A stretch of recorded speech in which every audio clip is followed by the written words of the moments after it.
నమస్కారం. వెలుగువైపు ప్రయాణం ఛానల్కి స్వాగతం. వెలుగువైపు ప్రయాణం ఛానల్ ద్వారా Sajjanlal street, Monda market, Gandhi hospital, old Gandhi hospital దగ్గర ఉన్న ఆంజనేయ స్వామి వారి ఆలయంలో ఇప్పుడు మనం ఉన్నాం. ఇది పంచముఖి హనుమాన్ ఆలయం. ఈ ఆలయంలో ఎంతో విశేషంగా శ్రావణ మాసంలో శనివారం నాడు స్వామివారికి ఒక్కొక్క శనివారం నాడు ఒక్కొక్క ఫల అలంకరణ అనేది చేస్తూ ఉంటారు. అలాగే ఈ స్వామివారి దగ్గర పాదాల దగ్గర గుండ తీర్థం అని ఉంటుంది. ఈ గుండ తీర్థం తీసుకోవడం వల్ల, అంటే అది జల్లించుకోవడం వల్ల సర్వరోగ నివారిణి అవుతుంది అని చెప్పి ఇక్కడ ఉన్న భక్తుల నమ్మకం.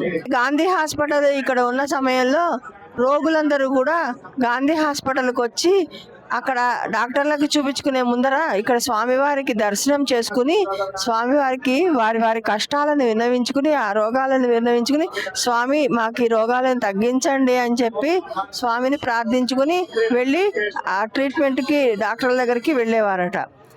ఆ విధంగానే భక్తుల కోరికలను నెరవేరుస్తూ స్వామివారు ఇక్కడ వచ్చిన ప్రతి భక్తునికి కూడా వారి వారి పూర్వ కర్మానుసారైన వారికి ఆ రోగాలను తగ్గిస్తూ వారికి ఉపశమనం, శాంతిని కలగజేయడం జరిగిందిట. ఆ విధంగా భక్తులకి రోగాలు, అనారోగ్యాలు అవన్నీ తగ్గడం వల్ల వారందరూ కూడా ఈ స్వామిని ఎంతో నమ్మి స్వామివారికి వారి వారి మొక్కుకున్న ప్రకారం ఆ మొక్కులు తీర్చుకుని వెళ్ళేవారట. అలాగే ఇక్కడ స్వామి పాదాల చెంత గుండ తీర్థం అని చెప్పేసి ఊరుతూ ఉంటుంది. ఆ గుండ తీర్థంలో జలాన్ని పూర్వకాలం తాగడానికి తీర్థంగా ఇచ్చేవారట. అది భక్తులందరూ కూడా ఆ తీర్థం సేవించి అప్పుడు హాస్పిటల్కి వెళ్ళడం జరిగేది ఇట. ఇప్పుడు ఈ రోజుల్లో ఆ తీర్థాన్ని మనకి జల్లుతున్నారు. ఆ తీర్థాన్ని తీసుకున్నా ఎంత ఫలితమో, జల్లించుకున్నా కూడా అంతే ఫలితం దక్కుతుంది. ఆ విధంగా స్వామివారు ఇక్కడ భక్తులందరినీ రక్షిస్తూ ఇక్కడ 5 ముఖాలతోటి స్వామివారు ఇక్కడ విలవడం జరిగింది. ఇది ఎంతో పురాతనమైన ఆలయము, ఎంతో ప్రాశస్త్యమైన ఆలయం. ఈ ఆలయంలో స్వామివారికి ప్రతి శ్రావణ మాసంలోనూ విశేషంగా అలంకరణలు చేయడం జరుగుతుంది. ఆ శ్రావణ మాసంలో అలంకరణలలో భాగంగా ఈ శ్రావణ మాసంలో మొదటి శనివారం నాడు మనం అరటిపళ్ళతో అలంకరణను వీక్షిస్తున్నాము. శ్రావణ మాసం అనేది ప్రతి భక్తునికి కూడా ఎంతో విశేషమైన మాసం. భక్తులందరూ కూడా పూజాధికాలు, నోములు ఇత్యాది కార్యక్రమాలన్నీ కూడా చేసుకుంటూ ఉంటారు. అలాగే ఇక్కడ స్వామివారికి విశేష అలంకరణలు చేసి స్వామివారిని పూజించి ఆ గుండ తీర్థాన్ని జల్లించుకొని స్వామివారి దర్శనం చేసుకుని వారి వారి గోత్రనామాలతో పూజాది కార్యక్రమాలు నిర్వహించుకుంటే ఆ స్వామి ఎల్లప్పుడూ కూడా మనల్ని రక్షిస్తూ ఉంటాడని చెప్పేసి భక్తులందరి నమ్మకం. అంతే. అలాగే కాకుండా ఇతి బాధలు, శని బాధలు అటువంటివన్నీ కూడా ఈ స్వామివారి నివృత్తి చేయడం జరుగుతుంది.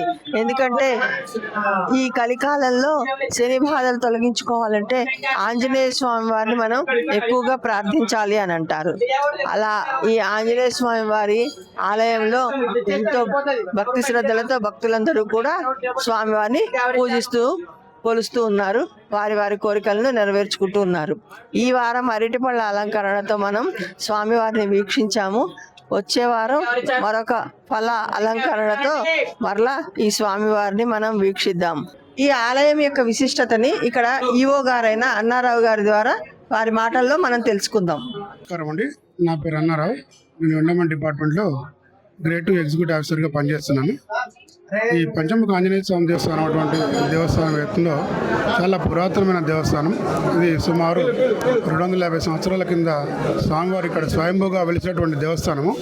చుట్టుపక్కల ఇంత పురాతనమైన దేవాలయం కూడా ఎక్కడ లేదు. విశేషం ఏంటంటే ఇక్కడ స్వామివారు రాతి దగ్గర వెలిసినాడు. గుండం కూడా ఉంది ఇక్కడ.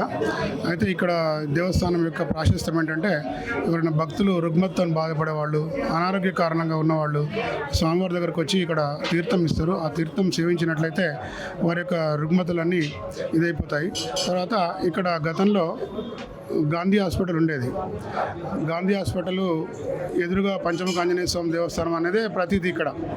తర్వాత ఇక్కడ గాంధీ హాస్పిటల్కి వచ్చే భక్తులు వాళ్ళు ఇక్కడికి వచ్చి స్వామివారిని దర్శించి మళ్ళీ స్వామివారి దర్శించిన తర్వాత వాళ్ళ యొక్క అనారోగ్యం పూర్తిగా నయమైన తర్వాత మంచిగా అయిన తర్వాత వచ్చి కొబ్బరికాయ కొట్టి స్వామివారిని దర్శనం చేసుకొని ఇక్కడ అయ్యగారులు ఇచ్చే తీర్థం తీసుకొని, కొబ్బరి తీర్థము లేదా మంచి తీర్థం ఉంటుంది, ఆ తీర్థం తీసుకొని వాళ్ళ పైన చల్లుకున్నట్లయితే వాళ్ళు కూడా ఆయురారోగ్యాలతో ఉంటారని చెప్పేసి ఇక్కడ ప్రతీతిగా ఉన్నది.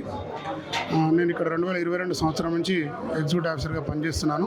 ప్రస్తుతం ఇప్పుడు ఇది శ్రావణ మాసం ప్రారంభమైంది. ప్రతి శనివారము అంటే ఈ శ్రావణ మాసంలో 5 శనివారాలు వచ్చినాయి. ఈరోజు మొదటి శనివారం కాబట్టి ఈరోజు అరటి పళ్ళతో స్వామివారిని అలంకారం చేయడం జరిగింది. 5 శనివారాలు ఇక్కడ ప్రతి వారం ఒక పండ్లతో నైవేద్యం చేస్తూ స్వామివారికి అలంకరణ చేయడం జరుగుతుంది. ఈరోజు అరటి పండ్లతో నైవేద్యం చేయడం జరిగింది. 2వ వారము పైనాపిల్ పండ్లతోటి, బత్తాయి పండ్లతోటి, ఆపిల్ పండ్లతోటి, చివరి వారము కొబ్బరికాయలతోటి స్వామివారికి నైవేద్యం ఇస్తూ అలంకరణ చేయడం జరుగుతున్నది. ఇక్కడ విశేషమైనటువంటి భక్తులు మంగళవారాలు శనివారాలలో వస్తారు. చాలామంది భక్తులకు స్వామివారి మీద మంచి విశ్వాసము. ఇక్కడికి వచ్చినటువంటి ఎలాంటి రుగ్మతలు ఉన్నా కూడా నయమవుతాయి. వాళ్ళ కోరికలు కూడా చాలా వరకు నెరవేర్చినట్టు చాలా చెప్తారు. నేను 4-5 సంవత్సరాలు అయింది కానీ చాలామంది 30-40 నుంచి వచ్చేవాళ్ళు కూడా ఏజ్డ్ పర్సన్ కూడా చెప్తారు. ఇక్కడ చాలా దేవస్థానం చాలా ఇదైందని చెప్పేసి దినదిన అభివృద్ధిగా చెందుతున్నది. ఇప్పుడు దేవస్థానం కూడా మేము భక్తులకు అన్ని సౌకర్యాలు ఏర్పాటు చేస్తున్నాము. స్వామివారు కొంగు బంగారంగా వెళుతున్నాడు. ఈ ఆలయం యొక్క విశిష్టతని ఈ శ్రావణ మాసంలో స్వామివారికి ఈ విధంగా ఎందుకు పళ్ళతో అలంకరణ చేస్తారు అనేటువంటి అంశాల గురించి ఇక్కడ అర్చకుల వారితో మన ఆ విశేషాలని వివరాలని తెలుసుకుందాం. జై శ్రీరామ్. వాగర్థ సంయుక్తో వాగర్థ ప్రతిపత్తయే జగదత్పితరో వందే పార్వతీ పరమేశ్వరౌ. రామాయ రామభద్రాయ రామచంద్రాయ వేదసే రఘునాథాయ నాథాయ సీతాయ పతయే నమః. మనోజవం మారుతుల్యవేగం జితేంద్రియం బుద్ధిమతాం వరిష్టం వాతాత్మజం వానరయుతం ముఖ్యం శ్రీరామదూతం శిరసా నమామి మనసా స్మరామి. ఈ యొక్క కార్యక్రమం శ్రీ పంచముఖ ఆంజనేయ స్వామి దేవాలయము, సికింద్రాబాద్ సజ్జనరల్ స్ట్రీట్, మోండా మార్కెట్. ఈ ఆంజనేయ స్వామి దేవాలయము దాదాపుగా చాలా ప్రాచీనమైనటువంటి దేవాలయము. ఈ స్వామివారు స్వయంభుగా వెలిసినటువంటి క్షేత్రము. ఈ క్షేత్రానికి అందరూ ఏ కోరికతో వచ్చిన కూడా స్వామివారు ఆ కోరిక తప్పక తీరుస్తారు. అదేవిధంగా మన దేవాలయంలో శ్రావణ మాసం విశేషంగా ఎక్కడ లేని విధంగా మన దేవాలయంలో ఫలాలంకారం చేస్తారు. ప్రతి శనివారం శ్రావణ మాసంలో వచ్చేటటువంటి 5 శనివారాలు, మొదటి వారం అరటి పండ్ల అలంకారం, 2వ వారము బత్తాయి పండ్ల అలంకారం, 3వ వారము పైనాపిల్ పండ్లతోటి, 4వ వారము యాపిల్ పండ్లతోటి, 5వ వారము కొబ్బరికాయలతోటి స్వామివారికి విశేషించి అలంకారం చేస్తాము. అలాగే ఇక్కడ విశేషించి శ్రావణ మాసంలో స్వామివారికి రోడ్డు ప్రసాదం అందరూ స్వామివారికి ఎక్కించి వారందరూ కూడా ప్రసాదం స్వీకరిస్తారు. ఇక్కడ రోడ్డు ప్రసాదం చాలా విశేషము. అలాగే బడమాల కూడా వేస్తారు. ఈ యొక్క స్వామివారి దగ్గరికి ఎవరు ఏ విధమైన కష్టంతో వచ్చినా కూడా వారి యొక్క కష్టము తప్పక నివృత్తి అవుతుంది. అలాగే ఆది వ్యాధి ఎలాంటి వ్యాధి ఉన్నాను కూడా వాళ్ళ కర్మానుసారైన తప్పక నివృత్తి అవుతుంది. ఎక్కడి నుంచో సుదూర ప్రాంతాల నుంచి ఈ దేవాలయానికి వచ్చి వారి యొక్క కోరికలు నెరవేర్చుకుంటారు. ముఖ్యంగా స్వామివారికి శ్రావణ మాసము 5 పండ్లతో అలంకారము, కార్తీక మాసములు అన్నకోటి సమారాధన, అలాగే శ్రీరామనవమి రోజు రామ కళ్యాణము, హనుమత్ జయంతి రోజు విజయోత్సవము గొప్పగా ఈ యొక్క 3 కార్యక్రమాలు ప్రతి సంవత్సరము దేదీప్యమానముగా నిర్వహిస్తున్నాము. జై శ్రీరామ్. ఈ ఆలయంలో ఉపాలయంగా మన హనుమత్ సీతా లక్ష్మణ సమేత శ్రీ రామచంద్రమూర్తిని వీక్షిస్తున్నాము. ఆంజనేయ స్వామి వారికి ఎంతో ప్రీతికరమైన ఆ రామచంద్రుడి విగ్రహాలు ఎంతో వర్చస్సుతోటి, ఎంతో ప్రసన్న వదనంతో, ఎంతో కళగా మనకి దర్శనమిస్తున్నాయి.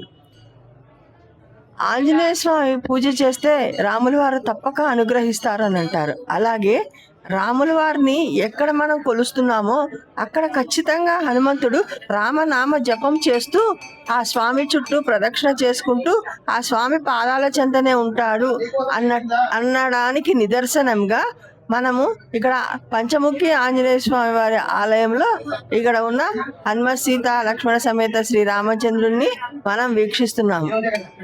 వచ్చే వారం మరొక ఫల అలంకరణతో మరలా ఈ స్వామి వారిని మనం వీక్షిద్దాం. అంతవరకు సెలవు. నమస్కారం. స్వస్తి.